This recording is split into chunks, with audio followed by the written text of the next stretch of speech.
Evan Carmichael is an author, speaker, and YouTuber who Gary Vee called a content DJ that inspires people. He went from making $300 per month and being a shy introvert to having over 300 million people watching his YouTube videos. So today, let's learn how to stop complaining and take action. Mentor me, Evan. Okay, let's kick it off with rule number 1. Stop complaining. Your entire life changes when you decide to take responsibility for where you're at, for your happiness, for your success, for where you're at in life. When you decide that I am responsible, everything changes. We don't want to because it's easier to blame somebody else. It's easier to blame somebody else. We don't want to blame the person in the mirror. We don't want to blame ourselves. It's somebody else's fault, right? It's Nina's fault that I'm not happy. Where are you, Nina? Blame yourself. It's Nina's fault that I'm not happy, right? It's so good to put the blame on somebody else because that means I don't have to do anything. But when you take the personal responsibility, when I say it's my fault that I'm not happy, it's my fault that I'm not more successful. It's not my team's fault that my company's not blowing up as big as I wanted to. It's my fault. I need to get better. It's not my trainer's fault that I'm not getting results in the gym. It's my fault, right? I got to eat better. I got to work out more. It's my fault. It's your fault. You are where you are because of you. And when you accept that, then you choose to now live a life of being able to make progress. Most people don't want to do that. Most people would rather consume entertainment instead of education. Most people would rather consume entertainment and sit down and watch Netflix and forget about their crappy life than try to fix it. Most channels on YouTube that blow up are not education related, they're entertainment because people want to shut up their life, shut up their brain, and just be entertained instead of trying to actually fix the problem. If you're a subscriber here, you're probably on the education side, but are you the kind of person who's going to take responsibility and fix your life? Or just shut up the world, blame, complain, wait till you can't have that next vacation, you can't wait till that next weekend or the evenings are coming up because your life sucks. Your life sucks. Is it your fault or is it somebody else's? When you take ownership, that's when life starts to change. Rule number 2, inoculate yourself against judgments. The more you live your life based on what other people think of you, you're going to lose. You're going to lose. Listen, you're an entrepreneur. You want to do crazy things. You have a bold, ambitious vision for what you want to accomplish in your life. You want to change the way something's done in an industry, right? That's what we want to do. We want to change the world. You know what? There's a lot of people who want to protect the world, the status quo. They want to protect the way things are done. You want to come in and shake up an industry? There's a lot of people who want to protect that industry. There's a lot of people who don't like change. There's a lot of people who are so afraid of seeing you be successful because it means that they suck, right? There's a lot of people who will in your environment, in your family, in your home, your friends, people who they don't want to see you win because it means they suck, because you've left them. Because it means that they're not good anymore because they judge themselves based off of what everybody else is doing.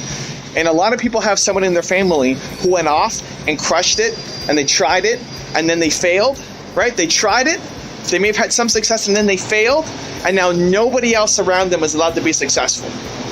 All they want to do is pull everybody else down. They took their shot, ultimately didn't work, and now they pull everybody else around them. You can't let that be you.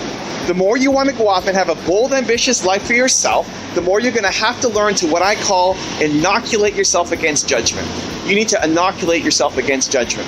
The judgment of your friends, your parents, the people around you, the general public, social media. Inoculate yourself against judgment. As long as you care what other people think of you, you will lose. You will play small forever. You will not be living your version of your life. And so how do you do it? How do you inoculate yourself against judgment? Here's how it goes. Anytime you feel your heart beating, boom, boom, boom, boom, boom, boom, boom. Your heart's beating, you're nervous, you're scared, you're worried about what somebody's going to think of you, you have to do the thing. You train yourself. Even if it's not an expression of you, even if you don't really care about doing that thing or not, you have to do it just to train yourself. Something like this would have been really difficult for me 10 years ago. Filming on the street was really hard. I'd be worried about what people think of me. I'd be worried about me standing here in San Francisco, people walking by, what they think of me. Yelling into my phone, yelling into this microphone here, talking to you guys right here. It's scary. And so because there's potential judgment, you get scared and then you don't do the thing. Teach yourself to do the thing. If filming in public sounds like a scary thing to you, like, oh, I couldn't do that, go do it. Go find the busiest street that you can find and then go make a video. And here's the thing, expect it to suck. You're not going to be great the first time you do something. That's okay. Expect to suck. Expect it to be the worst video you've ever made. And then pat yourself on the back and say, I did it. Also, if you want to have more confidence and motivation, check out our 254 series. The link is in the description below. If you're doing work that you love, you're more likely to follow through. You're more likely to do it because it doesn't feel like work, because you love doing it. Successful people take responsibility for where they are in life. Publishers do a little bit of work to help you. They try to line up a little bit of media and some of their contacts, but don't expect the publishers to do a lot. These days, it's really up to the author. Rule number 3, endure hardships. Being an entrepreneur is one of the hardest things you'll ever do in your life. Whether you go all in financially or not, you're going to go all in emotionally. And a lot of people, they can't cut it. They can't get the calluses fast enough, and so they quit. That's going to be one of the biggest tests for you as you get off and build your business. Do you have the mental fortitude to keep going, keep driving, keep building your business in the face of all obstacles? It's the ultimate endurance test. It's the ultimate test to see what you're made of. When I first started my company, I knew it was going to be hard, but I didn't think it would be this hard. You never think it's going to be as hard as it actually is. I was making $300 a month. I turned down $100,000 a year, 6 figures, working for my dream job company to make $300 a month and own 30% of a company. I eat beans for lunch every day. The same bean salad for lunch, mixed beans with olive oil and herbs and garlic and salt and a little pepper, because it was cheap and it would fill me up. And when I wanted to splurge, I would go to the store and get the chunky Campbell's soup clam chowder. It was a little bit more expensive, but also fill me up.